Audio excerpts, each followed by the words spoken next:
우리가 인생을 이제 살다가 보면 좋아하는 것이 있는가 하면 또 반대로 싫어하는 것이 생기게 됩니다.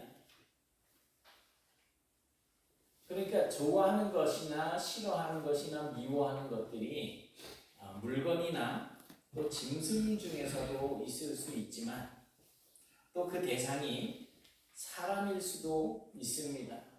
그래서 괜히 얼굴만 봐도 짜증이 나고 싫어하는 그런 사람이 생길 수도 있고, 그 사람이 보고 싶어서 밤에 잠도 못 이루는 그러한 경우가 있을 수도 있습니다.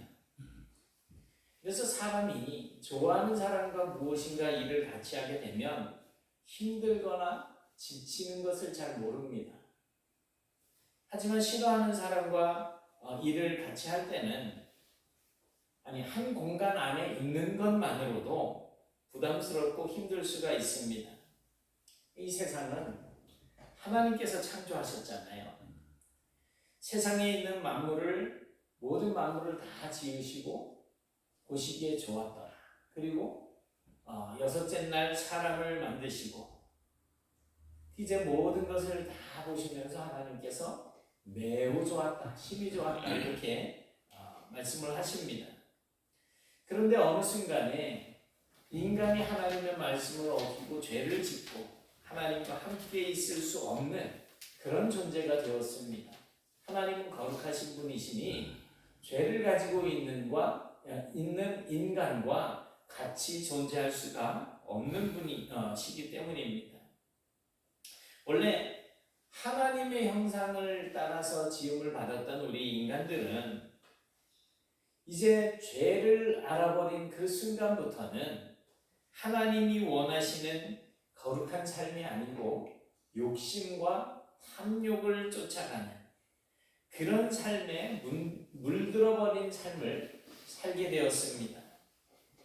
그래서 원래 인간은 하나님께서 창조하시고 그래서 하나님께 사랑을 받는 존재들이었지만 죄를 알아버린 순간부터 이제는 하나님이 싫어하시는 부분도 갖게 되었던 것입니다. 왜냐하면 사람들이 죄로 말미암아서 하나님이 싫어하시는, 하나님이 미워하시는 그런 삶을 살기 시작했기 때문입니다. 그래서 잠언서 16장에서는 하나님이 싫어하시는 사람의 유형에 대해서 이렇게 말씀을 하고 있습니다. 같이 보실까요? 시작. 여호와께서 미워하시는 것, 곧 그의 마음에 싫어하시는 것이 77가지이니 곧 교만한 눈과 거짓된 혀와 무죄한 자의 피를 흘리는 손과 악한 배교를 꾀하는 마음과 빨갱이로 달려가는 발과 거짓을 말하는 망령된 증인과 및 형제 사이를 이간하는 자이니라. 아멘. 혹시 우리 이런 삶을 살고 계시지 않으십니까? 어떤 분들은 참 남들에게 다른 사람 흉보는 말을 잘하시는 분들이 있어요. 이간질도 하고. 그리고 희한하게 우리 한번 돌아보세요. 그것이 하나님이 싫어하는 것인데 그것을 하기 위해서 우리의 발걸음이 엄청 바쁠 때가 있지 않습니까? 이 잠언서 6장을 잘 살펴보면 하나님께서 미워하시는 이 죄의 공통점은 모두 다 이웃에게 구체적인 악을 행하는 것과 관련이 있습니다. 여러분, 성경을 통해서 가르쳐 주시는 최대의 덕목은 뭐예요? 사랑이잖아요. 첫째는 하나님을 사랑하는 것, 둘째는 이웃을 사랑하는 것. 그럼 우리가 이 세상에 살면서 더불어서 공동체 삶을 살고 있을 때 우리의 인간들 사이에서 가장 큰 덕목은 이웃을 사랑하는 것입니다. 이웃을 세우는 거예요. 그래서 이웃 사랑의 반대는 이웃을 허물어버리는 것입니다. 우리는 어쩌면 그렇게 남을 허물어버리는 말들과 행동들을 잘하고 있는지 모르겠어요. 그러므로 주님께서는 이웃을 허무는 그러한 인생들의 행위를 미워하신다라고 말씀하고 있는 것입니다.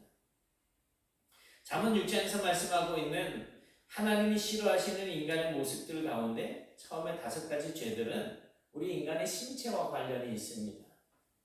눈, 혀, 손, 마음, 그리고 발. 성경은 우리의 신체가 의의 병기가 될 수도 있고 불의의 병기가 될 수 있다고 그렇게 말씀을 하고 있습니다. 그러니까 우리가 우리의 이 지체들을 어디에 드리는가에 따라서 우리의 지체가 어떤 병기가 되는지가 결정이 되어진다는 것입니다. 그래서 로마서 12장 1절에서는 너희 몸을 거룩한 산제물로 드리라고 그렇게 권면하기도 합니다. 그리고 이제 마지막 2가지는 다 관계를 파괴하는 그런 죄들입니다. 이웃에 대한 거짓 증거, 그리고 형제 사이를 이간질하는 것인데 이것은 10계명 중에 제9계명에서도 말씀하고 있는 내용입니다. 하나님의 성품 중에 정말 가장 중요하다고 할 수 있는 성품이 뭐냐면 진실하심과 사랑입니다. 하나님은 참되시고 사랑이십니다. 그러니 우리의 거짓 증거는 하나님의 진실을 하심을 역행하는 거예요. 이간질은 하나님의 사랑을 거스르는 것입니다. 우리의 이웃사랑은 이웃에게 악을 행하지 않으려는 단순한 그런 동기에서 출발하는 것만으로는 부족합니다. 내가 저 사람에게 해를 끼치지 않으려고 하는 그러한 어떤 마음에서 출발해서 저 사람을 사랑한다? 까지 가는 것만으로는 부족하다는 거예요. 오히려 내가 저 사람을 사랑하고 내가 저 사람을 위해주고 저 사람을 배려하고 하는 이런 것들이 내가 그런 행동을 하는 것들이 그 목적이 뭘까? 내가 이 행동을 하는 것을 하나님이 기뻐하시는가? 내가 하나님의 기쁨을 위해서 그 일을 행하는가? 라고 하는 것입니다. 그러니까 우리는 항상 하나님이 기뻐하시는 일을 하는 것에서부터 출발을 하셔야지 된다는 거예요. 왜냐하면 하나님께서는 우리의 어떤 행위 그 자체보다 그 행위를 하게 된 동기가 무엇인가 그것을 살펴보시기 때문입니다. 하나님은 우리의 마음을 살피신다 했잖아요. 그래서 하나님의 진실과 사랑이 우리를 지배하게 될 때 우리는 참되게 이웃을 사랑할 수 있게 되는데 정말 하나님의 어떠한 진실과 사랑이 마음에 담겨져서 이웃을 진실되게 사랑하게 된다면 그것이 하나님이 기뻐하시는 일이 된다는 것입니다. 그런데 오늘 본문을 보니까 하나님께서 아주 지극히 싫어하셨던 한 사람이 등장을 하고 있어요. 읽으셨는데 누구예요? 헤롯.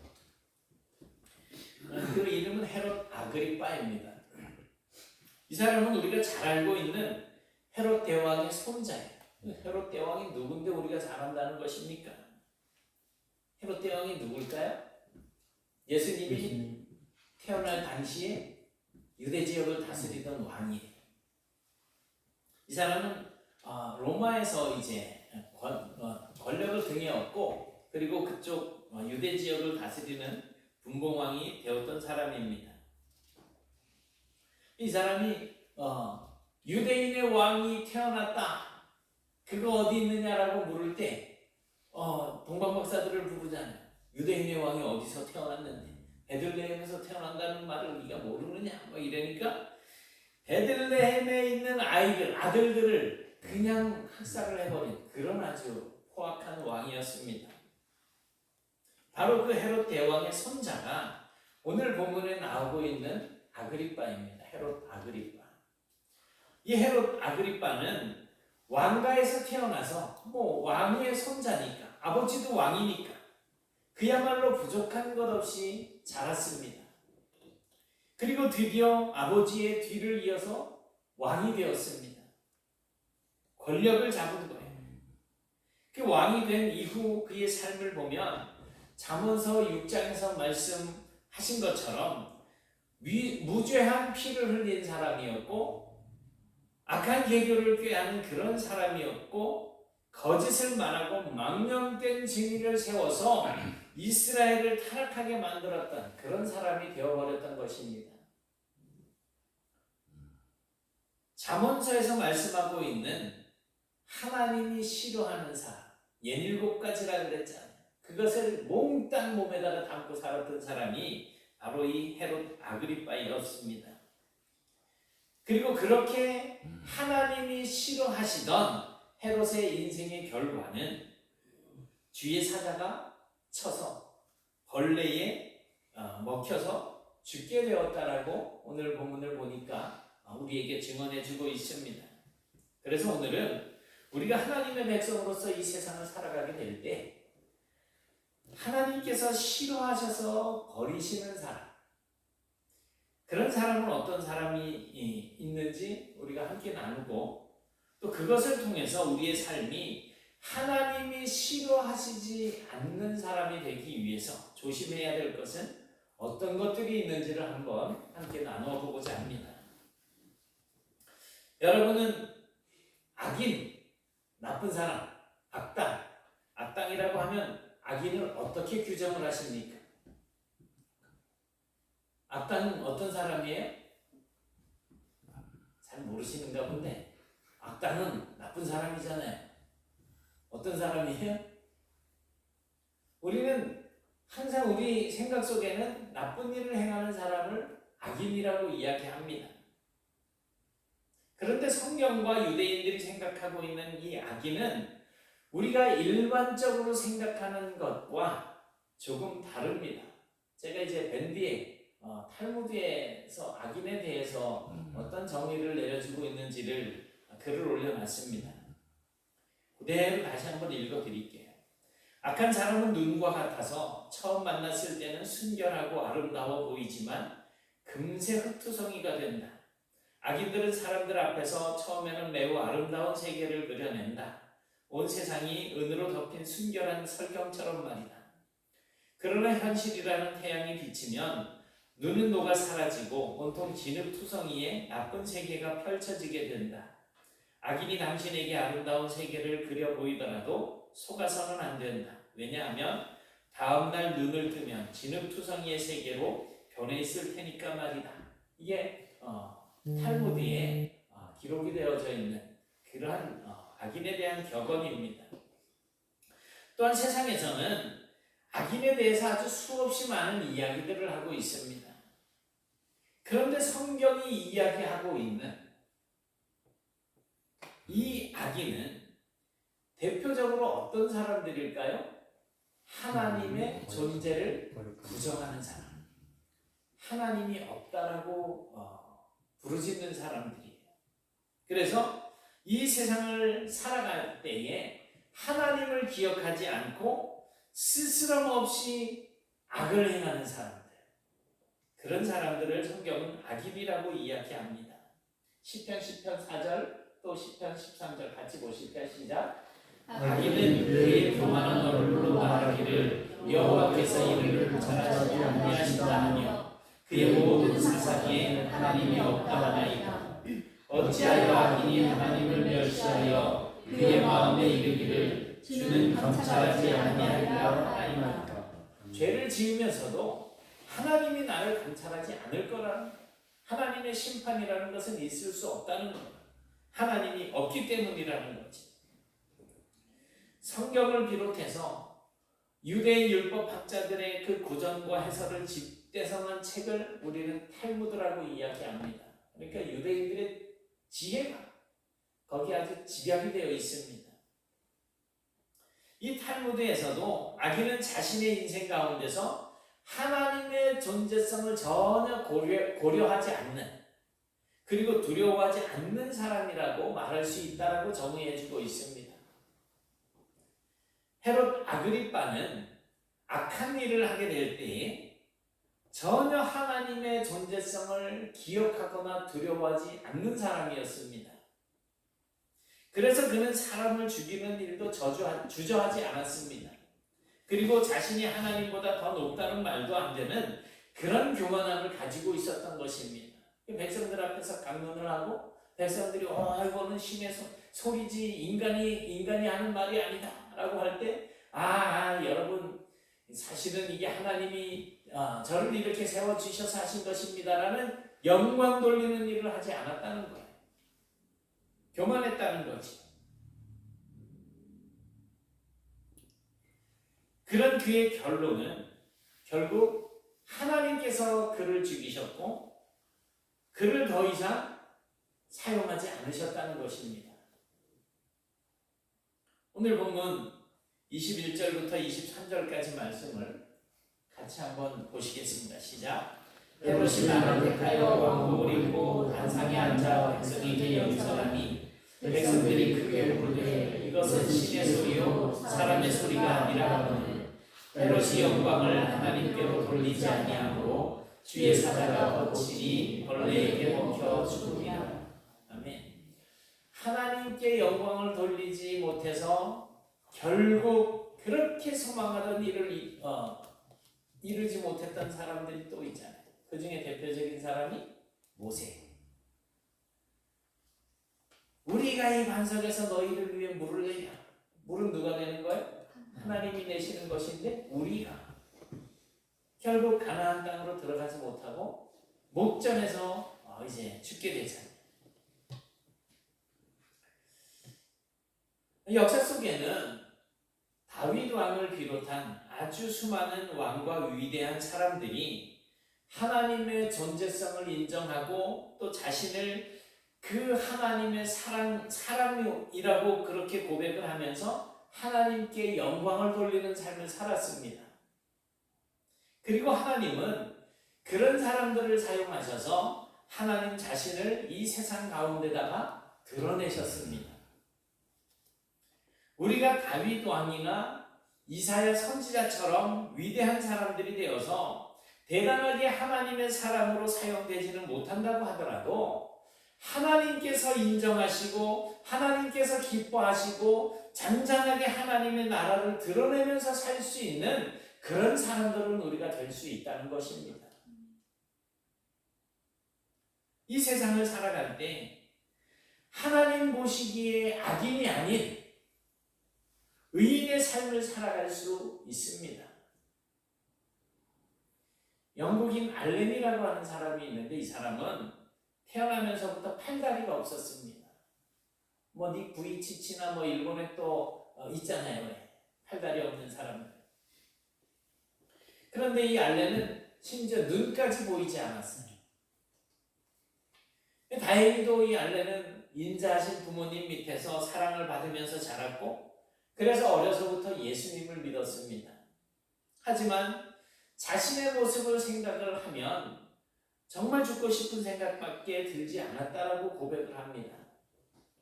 팔다리가 없고 앞을 볼 수 없는 자신의 처지를 생각하면 너무나 참담하고 암담해서 하나님이 자신을 어떻게 이렇게 창조하실 수 있었을까? 하나님이 자신을 이렇게 창조하셨다라는 사실을 믿을 수가 없었고 도대체 내가 이 몸으로 뭘 어떻게 하면서 살 수 있을까?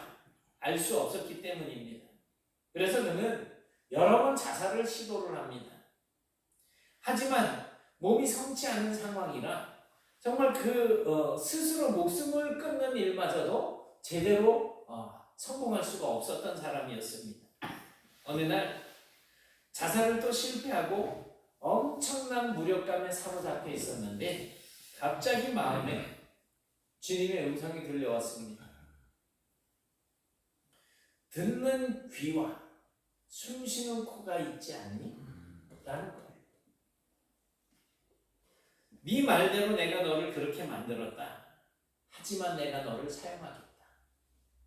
내가 너를 사용할 것이다. 이 음성이 알렌의 음성이 이제 마음에 들려온 거예요.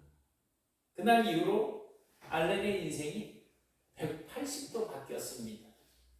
그는 휠체어를 타고 나가서 사람들에게 자기의 삶을 간증을 하면서 복음을 전하기 시작했습니다.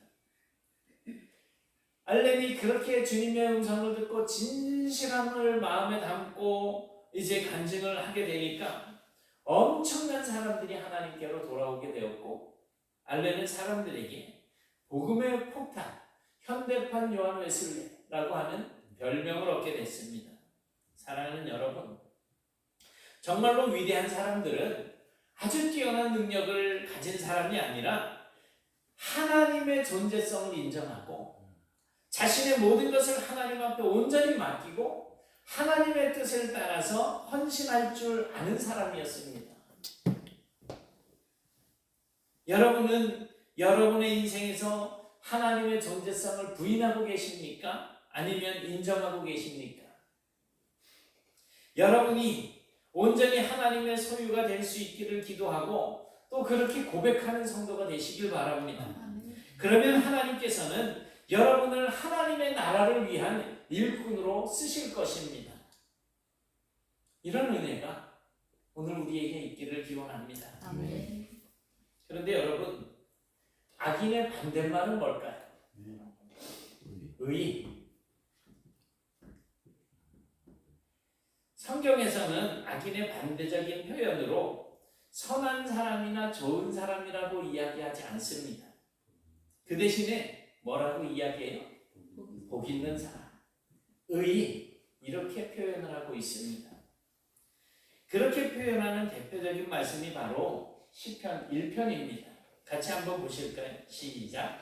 복 있는 사람은 악인들의 길을 따르지 아니하며 죄인들의 길을 서지 아니하며 오만한 자들의 자리에 앉지 아니하고 오직 여호와의 율법을 즐거워하여 그의 율법을 주야로 묵상하는 자가 그는 시내가에 심은 나무가 저를 따라 열매를 맺으며 그 잎사귀가 마르지 아니함 같으니 그가 한 모든 일이 다 형통하리로다.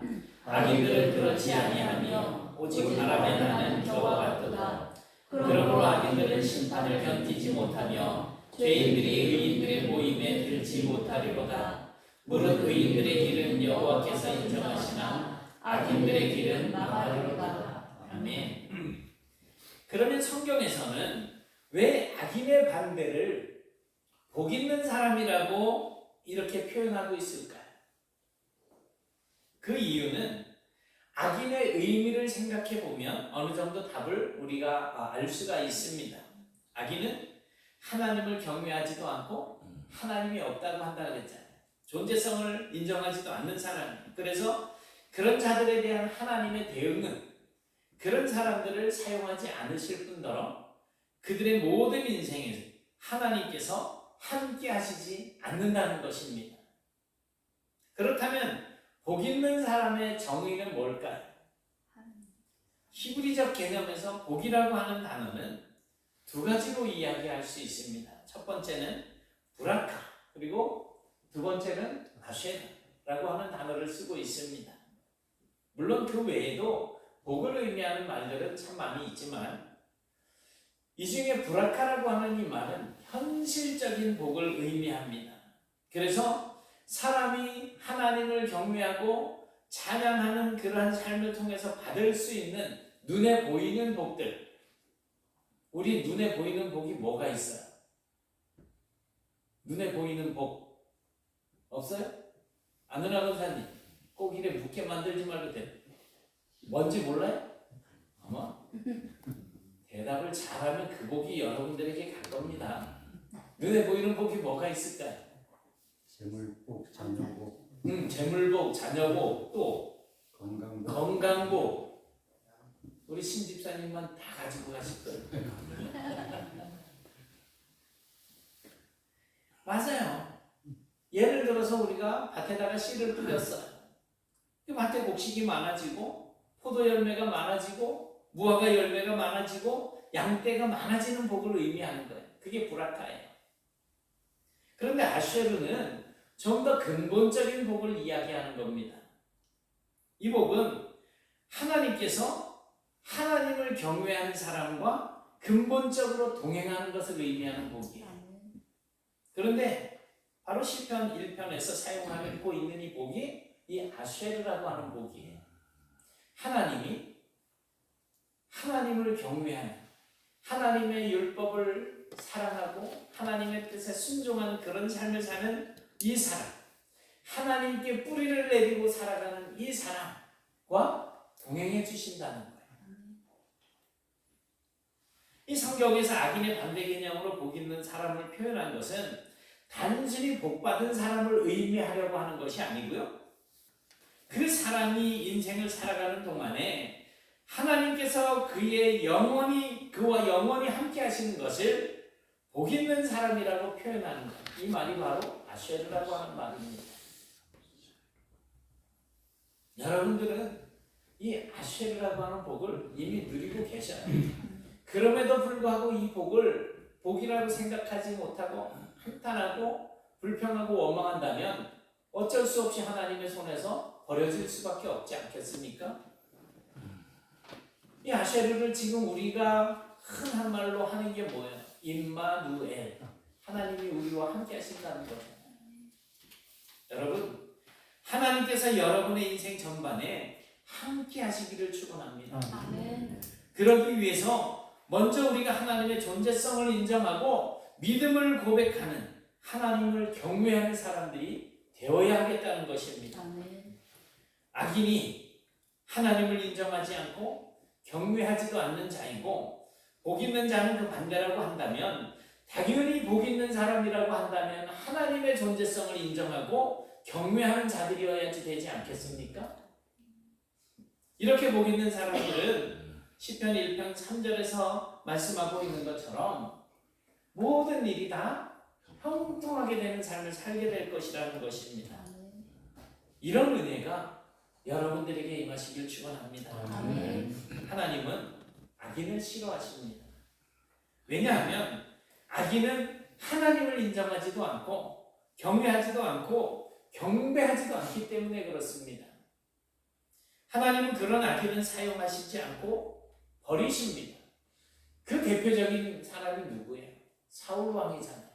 그는 너무나 훌륭하고 키도 훤칠하고, 그래서 하나님께서 이스라엘 백성들이 왕을 요구할 때 사울을 선택해 주셨단 말이에요. 그가 아버지에게 효도할 줄 알고 성실했던 사람이었음에도 불구하고 이스라엘의 왕으로 세워졌을 때 교만해져서 이제는 하나님을 제사하는 일을 자기가 주도하려고 하잖아요. 그가 하나님의 손에 버림을 받았습니다.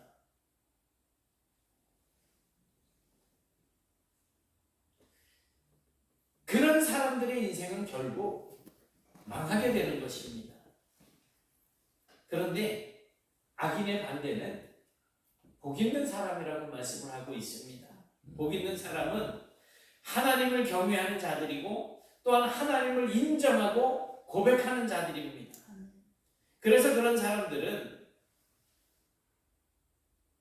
하나님을 사랑하게 되는데, 하나님의 입장에서 볼 때 하나님은 그런 사람들을 사랑하시고 그들의 인생 전반에 함께 해주시기 때문에 궁극적으로 그들의 인생은 형통하게 될 것이라는 것입니다. 아멘. 성경에서 말하는 형통이 뭐예요? 하나님이 함께 하시는 거예요. 하나님이 가까이 해주시는 거예요. 하나님이 우리의 힘이 되어주시고, 하나님이 우리의 능력이 되어주시고, 하나님이 우리의 거처가 되어주시고, 요새가 되어주시고, 방패가 되어주시고, 모든 것의 근원이 되시는 하나님이 우리와 함께 해주신다면 우리가 하지 못할 일이 뭐가 있겠어요?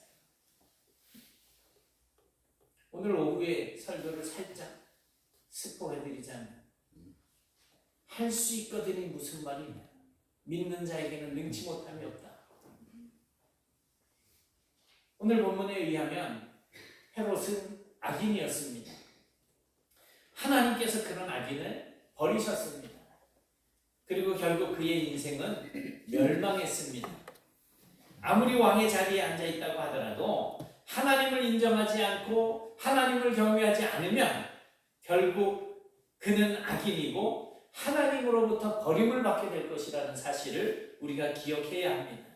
하지만 아무리 손발이 없고 아무리 앞을 볼 수 없다고 하더라도 그 상황에서 하나님을 인정하고 고백하고 하나님을 경외하는 그러한 사람과는 하나님께서 그의 일평생을 함께 해주실 것이고 그의 인생을 형통하게 해주실 것입니다. 아멘. 그래서 그는 복 있는 사람이 되는 것입니다. 이런 은혜가 오늘 여러분과 여러분의 가정과 여러분의 자녀들과 여러분의 하는 모든 일들과 삶 속에 항상 충만하시기를 주님의 이름으로 축원합니다. 아멘. 사랑의 하나님 고맙습니다.